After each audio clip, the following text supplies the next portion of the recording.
I just ran away from home. That's all. I ran away from my husband for the week. I ran away. I had to run away.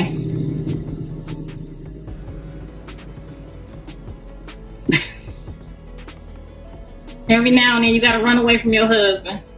This didn't start with an announcement. It didn't come with a statement, a prayer emoji, or a please respect our privacy caption. It started with Karlissa moving like someone who knew the walls were about to close in. 1 minute she's married, loud, planted, talking like the foundation is solid. The next minute she's emotionally gone, physically distant, and the marriage looks like it just got unplugged without warning. That's not drifting apart. That's fleeing the scene. And here's where it gets reckless. Because every time Karlissa's marriage starts wobbling, Blueface's name mysteriously floats into the conversation like a bad omen. Not invited, not announced, but always somehow present. Like smoke that shows up before the fire alarm goes off. Suddenly timelines don't match, explanations feel rushed. And the husband looks less like a partner and more like a background character who just realized the show got canceled. This isn't a quiet breakup story. This is a pressure cooker situation where egos, loyalty, and long-buried resentment finally collide. The kind of collapse that doesn't happen overnight but explodes in public. And trust me, if Karlissa is running, it's because something behind her just caught fire. And the worst part?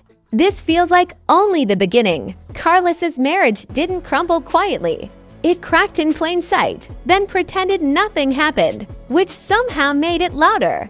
One day she's speaking like a woman firmly planted, defending her choices with chest and confidence. The next, her energy shifts so hard it feels like someone pulled the emergency brake on the entire relationship.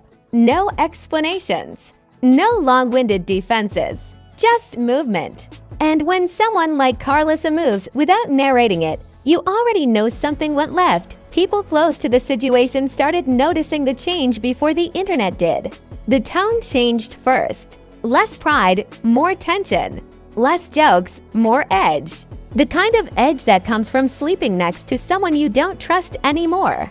The husband, once mentioned casually, starts fading out of conversations like an actor written out mid-season. And Karlissa, she starts sounding like someone who's already halfway gone, but hasn't said goodbye yet. Then the whispers begin.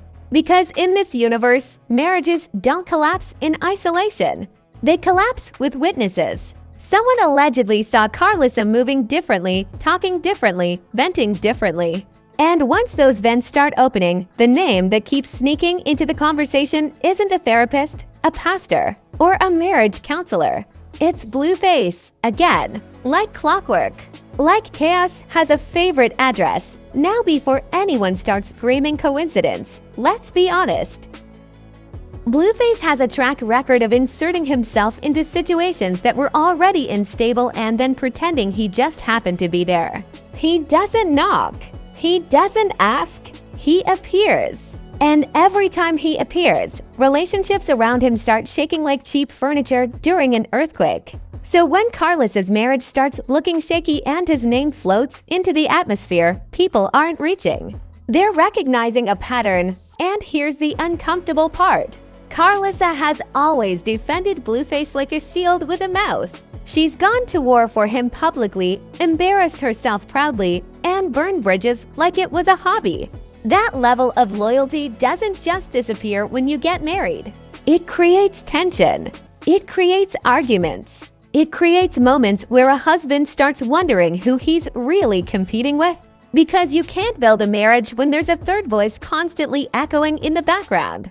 Even if that voice isn't physically present. Sources close to the situation claim the marriage didn't end because of one big blow-up, but because of 1,000 small cuts. Side comments, lingering loyalty, emotional overinvestment elsewhere. The kind of stuff people dismiss until it's too heavy to carry. And when that weight finally drops, it doesn't fall gently, it crashes. Karlissa didn't just wake up one morning and decide to flee. This was calculated survival. The kind of exit you plan when you've already emotionally checked out and you're waiting for the right moment to move without being stopped. That's why the husband looks blindsided. Because when one person has been preparing to leave for months and the other thinks they're still arguing through a rough patch, the breakup feels like betrayal. And the internet. The internet smelled blood instantly. People started asking why Karlissa wasn't posting the way she used to. Why her tone felt defensive without context. Why she kept redirecting conversations away from her marriage, but never denying the rumors. That's when the first reactions hit. Not sympathy, suspicion. Memes started circulating quietly at first. Jokes about Blueface being the invisible third party in every room. Comments asking if Karlissa was married or just temporarily renting the title. People weren't being subtle. They were being savage. Because the public already decided this wasn't just a normal marital breakdown. This was a collapse with fingerprints all over it. The husband's silence didn't help. In situations like this, silence isn't peace. It's shock. It's someone realizing the storyline changed without their consent. And every day he stayed quiet, the narrative got rewritten by people who had no mercy and unlimited Wi-Fi. Suddenly, he's being painted as the last to know. The placeholder. The man who married chaos thinking it would settle down. And Karlissa. She didn't correct the story. She didn't rush to protect the marriage's image. She moved like someone who already accepted the fallout. That's when it became clear this wasn't about fixing anything. This was about escape. About choosing movement over explanation. About getting out before the next explosion made things uglier. What makes this even messier is Karlissa's history of oversharing. When someone who usually tells everything suddenly tells nothing, that silence becomes the loudest confession. People began replaying old clips, old statements, old moments where she prioritized defending Blueface over defending peace. Suddenly, those moments look less like loyalty and more like warning signs that were ignored. And let's not pretend this is just a private family matter. Karlissa made her life public. She monetized opinions, chaos, and confrontation. So when her marriage collapses, the audience doesn't step back, it leans in. Because this feels like the consequence chapter nobody wanted to read but everyone expected to exist. By the end of this phase, one thing is undeniable. Karlissa didn't just leave a husband. She left a version of herself that was trying to juggle marriage, loyalty, and chaos all at once. And when that juggling act failed, she chose the one thing she's always been good at, surviving loudly even if it means leaving wreckage behind. And the scariest part, if Blueface really is involved, this isn't even the peak of the story. This is just the moment before the internet lights the fuse. Once the internet realized Karlissa wasn't coming back to explain herself, the situation stopped being a rumor and turned into a full-blown digital crime scene. Everybody became a detective. Screenshots were treated like sworn testimony. Old clips got replayed like surveillance footage. And right in the middle of that chaos, Blueface's name kept resurfacing like it refused to stay buried. Not confirmed, not denied, just lingering. And nothing drives public outrage faster than a name that nobody will clear. This is where the story stops being about a marriage and starts becoming a spectacle. Because once social media decides there's a villain, logic packs its bags and leaves town. People weren't asking if the marriage collapsed. They were asking how long it had been collapsing and who was secretly holding the hammer. And in the court of public opinion, Blueface doesn't get the benefit of the doubt. He gets the benefit of history. Memes exploded overnight. Not gentle jokes either. Savage, surgical humor. Blueface photos edited into wedding scenes he was never part of. Captions suggesting he's the Grim Reaper of stable relationships. People comparing him to a tornado that somehow always claims it just passed through accidentally. And Karlissa. She was portrayed as the person who opened the door knowing the storm was outside. The wild part is how celebrities and influencers adjacent to the drama started reacting without actually reacting. Subtle shade, cryptic captions, laughing emojis under posts that had nothing to do with the situation, but everything to do with it. The internet lives for plausible deniability, and suddenly everybody was fluent in it. Nobody said names, but everybody knew which dots were being connected. Then the commentary channel smelled blood. Once commentary gets involved, there's no going back. Narratives get sharpened.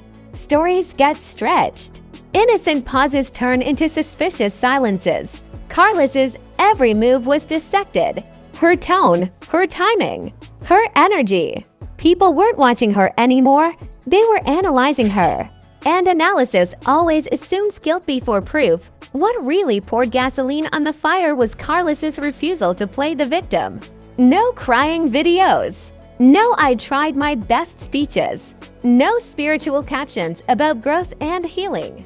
She moved like someone who didn't feel the need to justify her exit.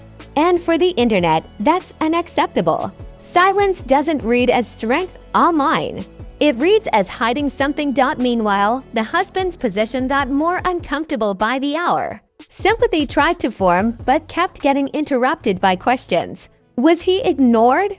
Was he sidelined? Was he competing with a bond he could never touch? People started painting him as the man who married into a storyline he didn't control. A supporting character who thought he was a lead. And that narrative stuck because nobody corrected it. And then comes the outrage phase. This is where people stop joking and start moralizing. Suddenly, it's about respect, about loyalty, about boundaries, about whether Karlissa ever should have gotten married with unfinished emotional business elsewhere. People debated like they were on a panel show nobody asked them to join. Every side thought they were right. Every take got louder than the last. Blueface, of course, did what Blueface always does, remained just visible enough to keep speculation alive. Not addressing it, not clearing it up, just existing in the background like a plot device that refuses to be written out. And that's strategic, whether intentional or not, because ambiguity feeds engagement. And engagement feeds chaos. The pop culture comparisons went nuclear. People said this made love and hip-hop look scripted. Said this felt like a deleted Real Housewives storyline to toxic to air.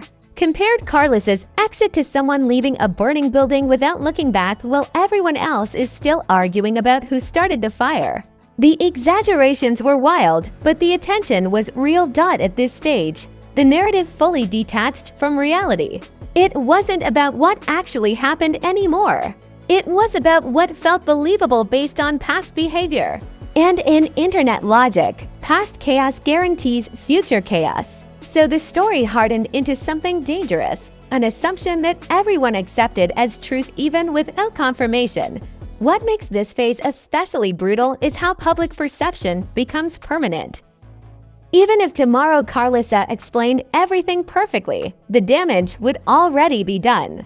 Because once the internet locks in a storyline, facts become optional accessories. And this storyline painted her as someone who chose familiarity over stability, chaos over peace, and loyalty to a son over loyalty to a spouse. By the end of this escalation, the marriage wasn't just collapsed, it was buried under jokes, takes, reactions, and outrage. Blueface's shadow stretched across the whole thing, whether he touched it or not. And Karlissa, she stood at the center of the storm, unmoved, unapologetic, and completely aware that this scandal had officially outgrown her control. And when a scandal reaches that point, there's only one thing left: consequences. By the time the noise settled into a low, constant hum, the damage was already permanent. This wasn't a situation where a statement could rewind events or where clarity could clean the mess.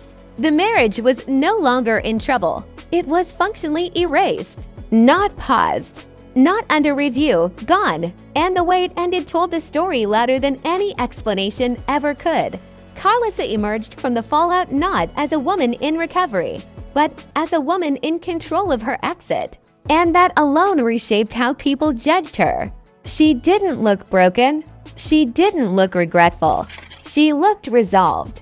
And in internet culture, resolve without apology reads as cold. People expect visible pain, tears, guilt, closure. When they don't get it, they fill the silence with their own conclusions. Most of them unkind. The husband, meanwhile, became a symbol more than a person. a symbol of what happens when someone marries into chaos thinking love will neutralize it. His absence from the narrative was interpreted as defeat, not dignity. Silence was read as loss. And even if that's unfair, fairness doesn't trend. Stories do. And his story got written without his participation. Karlissa's reputation took a hit, but not in the way people expected. She wasn't dragged as weak. She was dragged as relentless, as someone who chooses blood bonds over legal ones, as someone who never truly leaves the battlefield because the battlefield is where she's most comfortable. That perception hardened fast. Once the audience decided she thrives in conflict, every move she made got filtered through that lens, and then there's Blueface. Whether involved directly or simply orbiting the situation like emotional debris, his presence became symbolic. He represented unfinished business, emotional gravity, the gravitational pull of dysfunction that keeps drawing people back no matter how many times they swear they're done.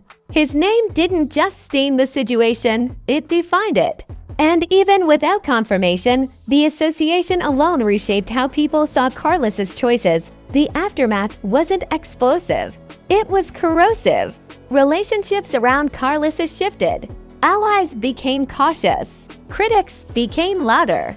People stopped asking what happened and started asking what would happen next. Because scandals like this don't end stories, they create sequels. And everyone knew this wasn't the last chapter.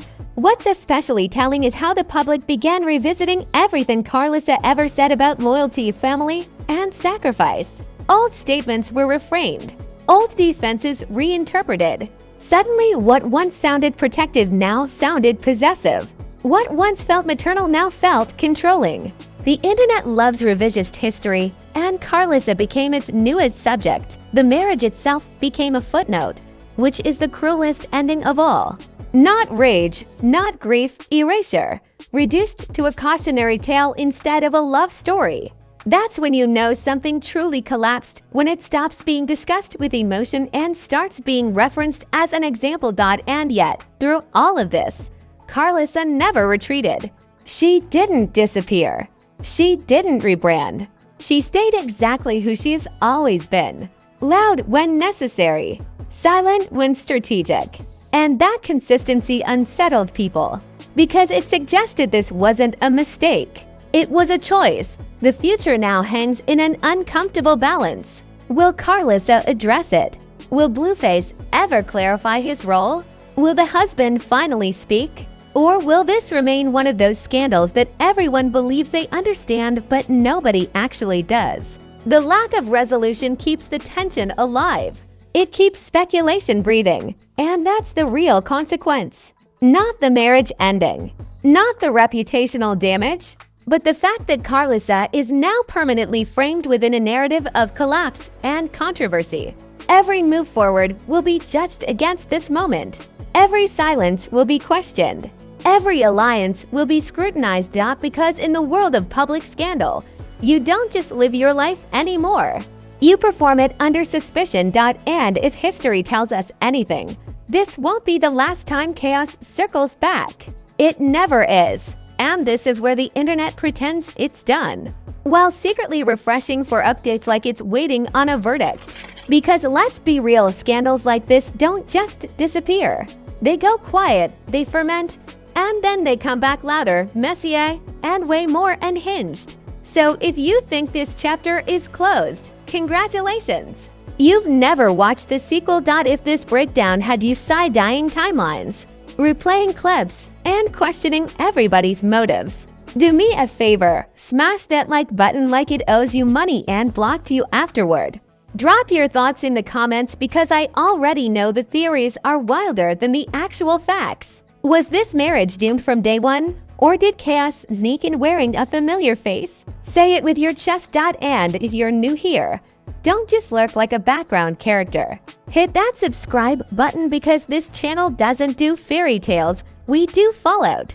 We cover the scandals they tried to clean up, the stories that accidentally leak, and the drama that keeps circling back no matter how many times people swear they're done.